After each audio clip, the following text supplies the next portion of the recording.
Happy New Year, you filthy animals! And with the new year comes the only Doctor Who story we're going to be getting for the entire calendar year of 2019. How about that?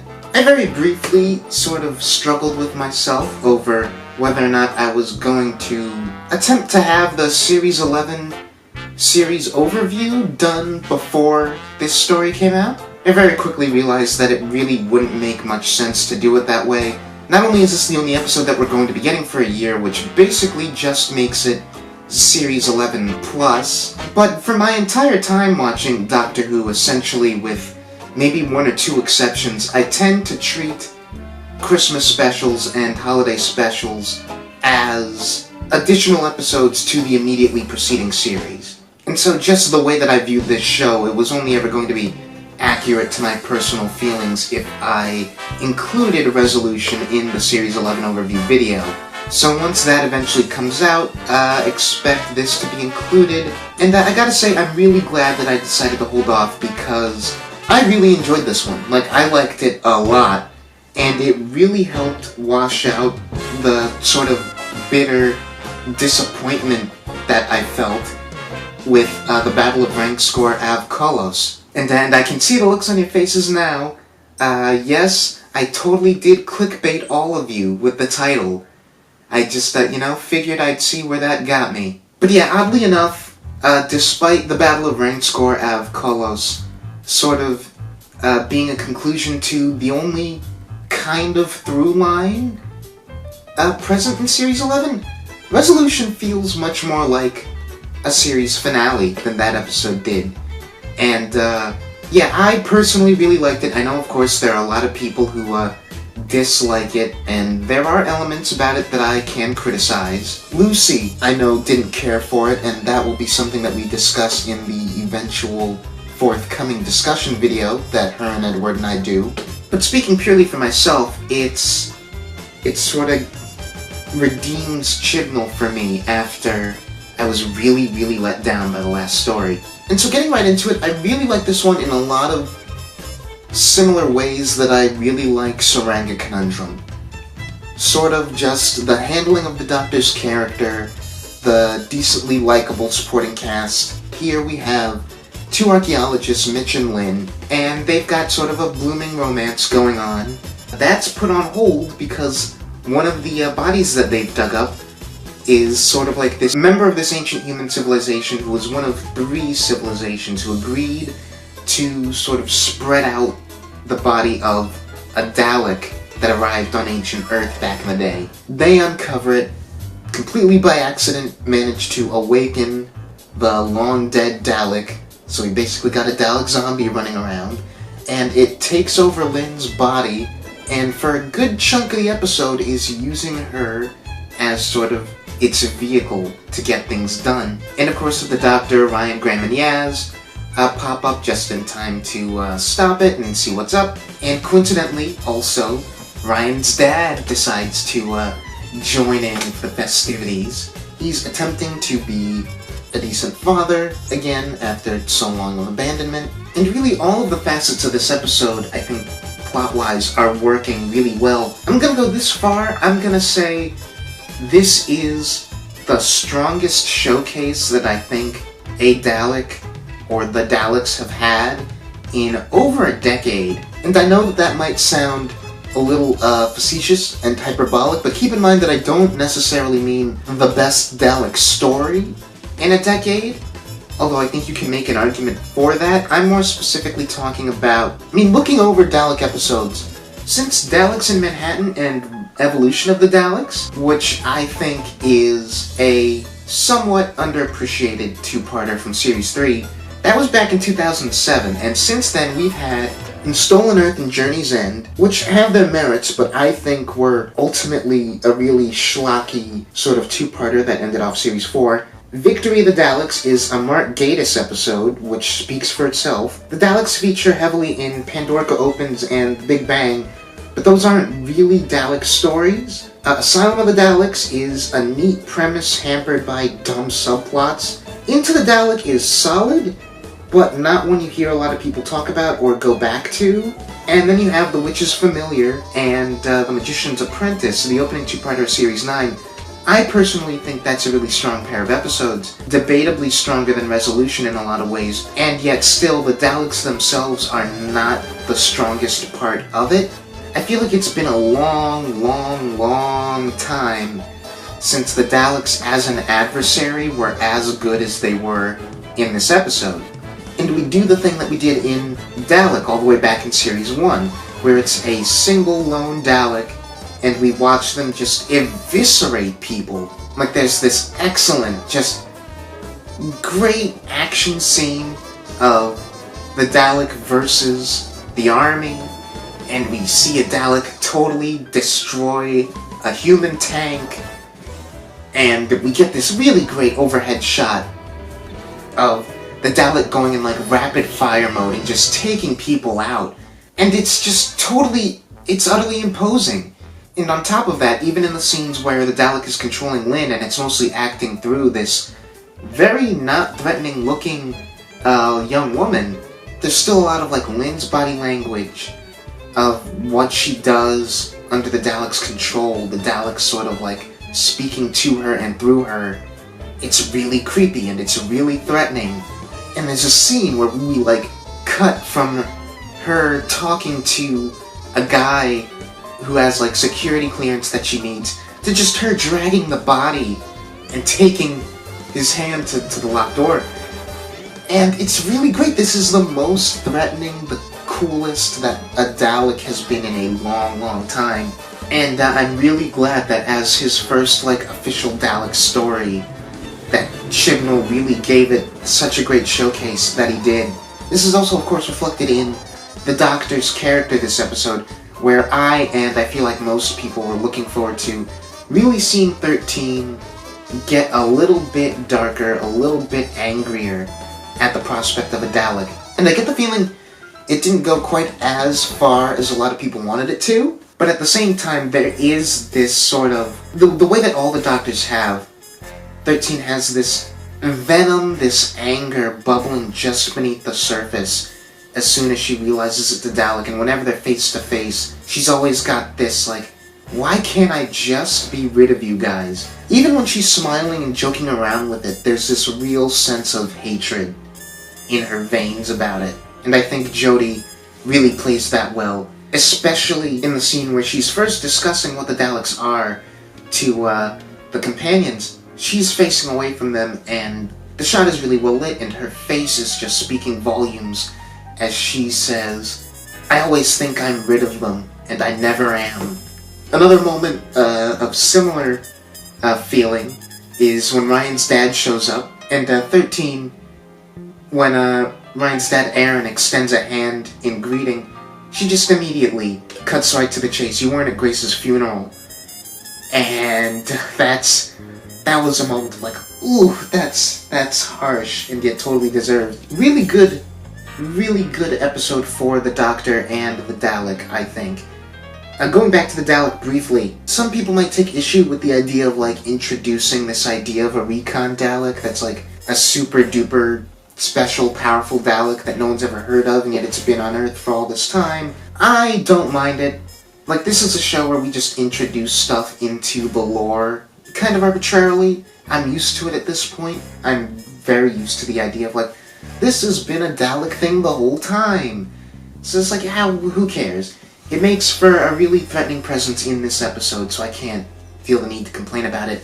I gotta say, the moment when the Dalek uses Lynn to make a scrap sort of like tank shell for itself because it doesn't have its shell for such a long time, when it comes out and it's got the new like scrap tank, I literally, watching the episode, just out loud to myself went, oh my god, that's awesome! Like, I don't know, I really like sort of non-standard Dalek tank designs. Sort of like the Special Weapons Dalek, or just any of the Daleks that kind of have a unique element to the shape of them.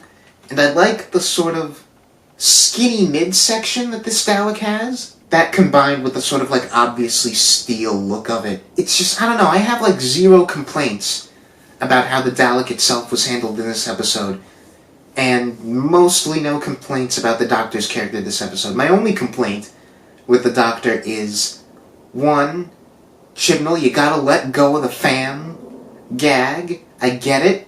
It's done. It's over. Stop trying to make fam happen. Stop trying to make fetch happen. And two, the skills with a Z joke, didn't need that. That felt unnecessary, especially since that's in the middle of an otherwise really tense and well-acted scene where she's speaking to the Dalek through Lynn via like a hologram. And like the way that she immediately code switches from being really angry and confrontational with the Dalek to, as soon as she's talking to Lynn, she's very supportive and warm and telling her to fight it and that we're coming for you. Like, Jodie/13, the character, is really good at that, like, turning emotionally on a dime as context changes. And I feel like that's an element of her performance that doesn't get enough praise, but I really like it. I also like really small tidbits. Again, Chibnall's really good at characterizing the Doctor through really small, almost blink-you-don't-miss-it lines.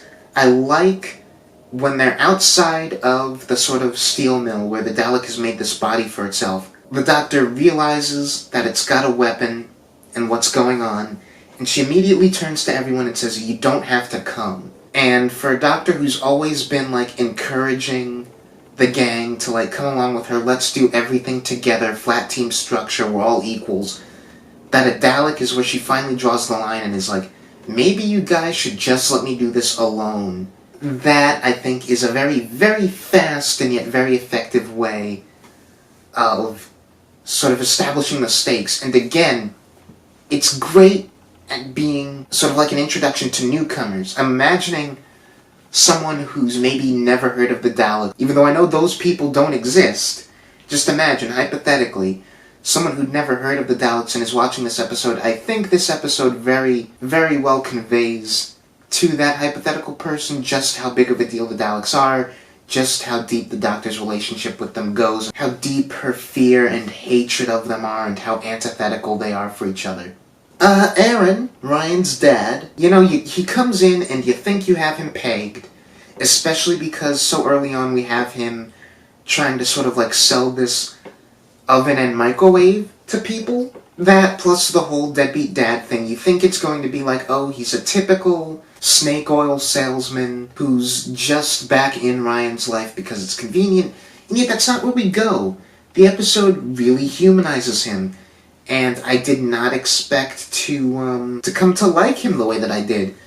And when at the end of the episode, in what I think is a really powerful moment, Ryan says, "I forgive you, I love you," because the Dalek has Aaron kind of under his thrall, and that's what gets him to sort of fight back against it. I was expecting that if we had a moment like that at the end of this episode, it wouldn't feel earned, and yet it does, because all of Aaron's scenes are really dedicated to explaining, not excusing, but explaining why he would not be part of Ryan's life, and in particular, why he would not be at Grace's funeral. And the way that he puts it is, when he's talking to Graham, like, I felt like maybe if I wasn't there, she wasn't really gone, and that immediately puts everything into perspective. Because I kind of think about, like, how would I feel if my own mom passed? And I don't know, part of me, the weaker part, I guess, sort of feels I can relate to the idea that I would just want to run and pretend it didn't happen and not have to face up to that reality and just sort of pretend, because they've been out of my life for so long already, that I wouldn't have to act like anything had changed. And Graham is at his best in this episode when he's talking with Aaron, because he is surprisingly non-confrontational. I feel like Graham is really understanding, and Ryan comes to be really understanding, but both of them, their interactions with Aaron were a really strong point of the episode for me. And the scene between Aaron and Ryan in the cafe, where they're attempting to catch up and stuff, Aaron says, "What do you want me to say?" And Ryan goes on this whole monologue, and it's the strongest I think Tossin Cole has been the whole series. And there's some people I know who think that Tossin Cole is not a good actor and they really dislike his performance as Ryan, I dare them to watch that scene and not tell me that that is not a great performance. I was captivated through that whole discussion that they were having, particularly that monologue. And again, comparing this to Saranga Conundrum, this happens with Aaron and it happens with Lynn. On both occasions, I genuinely think that they're in danger of dying when the Dalek is, like, in control of them, and especially when the Doctor's trying to eject the Dalek, and it refuses to let go of Aaron, and Aaron is getting sucked out with it. I honestly thought Aaron might die in that moment. I thought that he was going to bite it, and even though it didn't take, I really appreciate it when an episode can give me that sense of lethality for a side character, where I really think they're going to die, and as it happens, I'm like, no, I really don't want them to go. And I was really concerned about Ryan's dad, and when Ryan reaches out to him, like, up to the last second, I'm thinking, is this gonna falter? Is he gonna die anyway, and Ryan's just gonna have to deal with that heartbreak? And yet, he fights it, and they clasp hands, and he pulls him in, and it's like, that's such a... I feel the triumph in that moment. I really do feel it. As an emotional climax to the episode, I think that really, really worked. Once again, we have an element of actual science being used in the resolution of the episode. You said it! Where they destroy the Dalek shell and stop the signal from reaching other Daleks with Aaron's sort of microwave oven thing. And while I would have liked it more had the Doctor herself come up with the idea, because Aaron sort of just comes up with it on the fly, I get that he has to be useful, but still. I really like that we throw in some actual scientific terminology, like high ampage, low ampage, the way that that generates heat and stuff. I don't know, again, just one of those little Chibnall-isms that I really appreciate. And all around, I thought this was a really strong episode. I have complaints. Once again, and if Series 12 doesn't do something to fix this, then I'm just gonna be kinda mad. But once again, Ryan and Graham get a lot of emotional stuff to do, and Yaz is just kinda there. My personal biggest want going into Series 12 is, let's just make it like the series of Yaz, because she's gotten so shafted across Series 11, it's really a shame. You really could do this whole episode without her in it, and it sucks to say that because I like her and I want her to get more stuff to do. There's also a joke about Wi-Fi in this episode that is a complete clunker. Like, I know some people laughed at it, but for me that joke was just, it was overlong. It was a weird, like, Family Guy style cutaway gag that contributed nothing to the episode. And for an episode that's otherwise very plot-focused and very sort of well-paced, of, like, hitting all the beats, and nothing happens that isn't, it's a very bizarre, out-of-place gag. And it doesn't even feel like a Chibnall kind of joke. I'm genuinely confused as to why that's there. Like, that's the only element of the episode, aside from Yaz, that you could cut and lose nothing. It's really strange. The unit thing, some people have complaints about. They think it's a out-of-place sort of Brexit joke. On the one hand, it probably is related to Brexit in some way, but at the same time, I like that we took a moment out of a contemporary Earth-based episode to say, Unit can't come to the rescue this time. Like, I like Unit as much as the next guy, but in recent years especially, like throughout the later Moffat seasons, they started to become a real crutch, and I sort of prefer it even in contemporary stories when the Doctor can't just rely on a personal army, or, you know, being the president of the planet. Like, the whole president of the world thing was such a weird plot development in the Capaldi era, and I'm kinda glad to say goodbye, although it's probably not a permanent goodbye, to Unit and Kate Stewart, and sort of all the very easy conveniences that they made possible. And really, I don't know, that's all I have as far as complaints, is the dumb Wi-Fi joke and Yaz being useless. You can see me, probably, I want to say over the weekend, combat some potentially opposed opinions on a discussion video.